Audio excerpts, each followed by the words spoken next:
This is really interesting. Right before this, did my Lexian Jami for the lexicon and the friend or the whatever, AM with the 3. It says, what happens after death?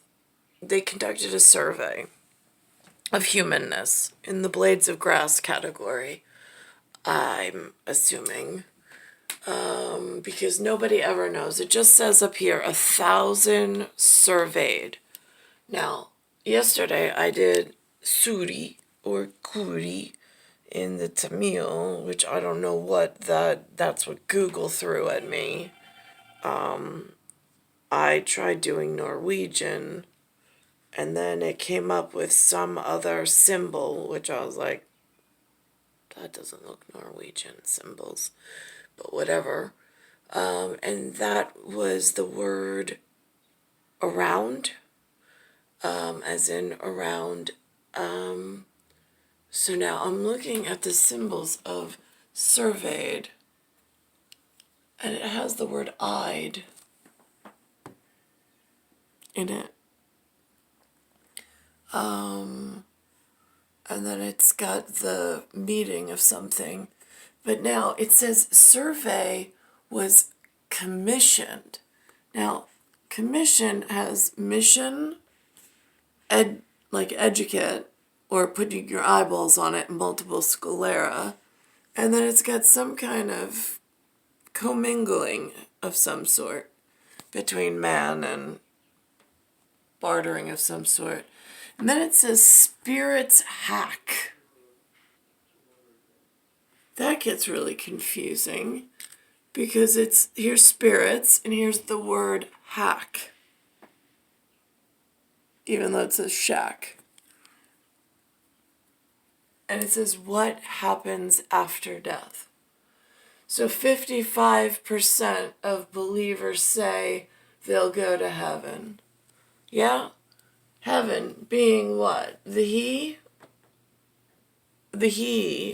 after the avenue with the downturn, after somebody takes us down, because this is inside of a larger equation of letter, symbol.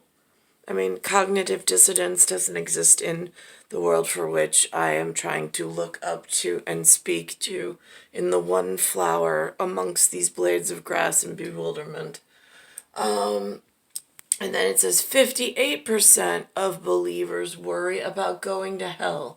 Well, hell is the he in a 2-turn. It's not a T-square. It's just in the 90-degree angle at which we were already, it went from a gamma, the gamma ceiling broke and started to come down. So now you've got 2 L's, which is the double hockey sticks here, with arguments turning it just as like busy work, they argue over the same stuff in the circus, while more dangerous stuff is going into effect, like the energy, I mean, I don't want to call them energy gremlins, but I've heard it referred to as such, where they're trying for like sales and coin and to be the front runner of something with consumption being a disease. They are trying to push all of this and at the same time, they've got other circus junkies going around trying to pass laws, legislations, get surveys and things done so they can create more toxic and dangerous alchemy or high science degree. So they mess with breathing apparatus and poisons and so on and so forth. It's just grander concourse as you pan out in like the symbolic crop circle vantage point, looking down at the macro to micro to nano to nanophyte.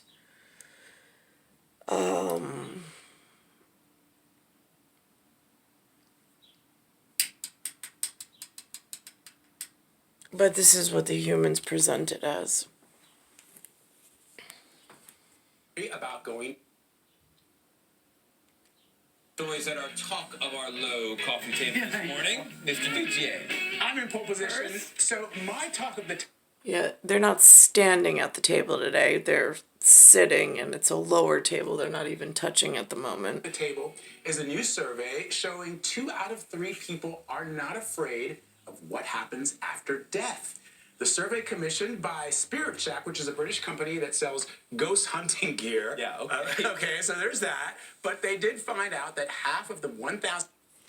I feel ghost hunting gear, as they call it, it's just like physics detection of some change in your internal environment, but it could be the unconditioned electric or thermodynamic patches of cooler air and whatnot. But those little details paint a very clear picture in a much broader concourse of anomalies that are very important for tracking, especially when it ties into physiological and biochemistry changes. The ghost hunting is more, if you don't use the lower blades of grass understanding, but something to look up to. Again, alchemy or physics, physique, and how it's one word, just how it interacts with the physical. Some people surveyed believe in an afterlife. 55% of those who believe say they will go to heaven, while 58% worry about going to hell. 2 out of 5 people believe they will be reunited with their pets in the afterlife, and the majority of people believe that their pets will be reincarnated. I found this study really, really fascinating. With their pets.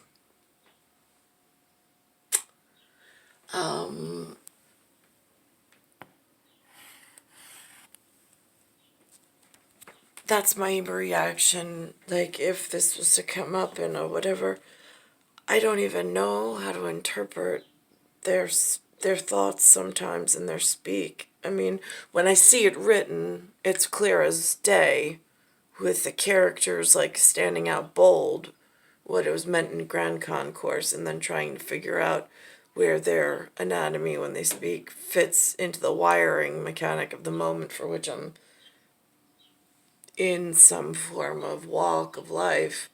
But then, like, he seems like he's just not sure.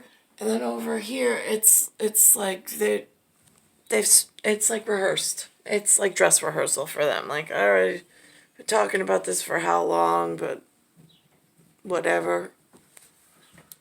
Because it's always been interesting to me, the psychology of how we exist on this earth when we think about our daily existence, which is painful. Yes, Everybody's yes, existence yes. is painful. So we create. Is it though? Because I really don't see them. They get to go to work every day. They get paychecks. They get to travel. They have freedom. Personal and social freedoms. They get to ask lots of questions. And they help move the world nowhere that is needed. So they're just like this. Could be more effective and efficient and useful in tools and utilities for a greater situation that's going on of higher importance, but instead they're just focusing in on opportunity for just themselves, confusing the heck out of anything receiving the message, and wasting time for the dangerous criminals elsewhere. That's what it looks like. It's star 1978, star 8378, Nicole, Cattaruzza, it's Earth, solar system, Milky Way, universe, galaxy is broken, and it's Bayside Station, Bayside, New York, 11361.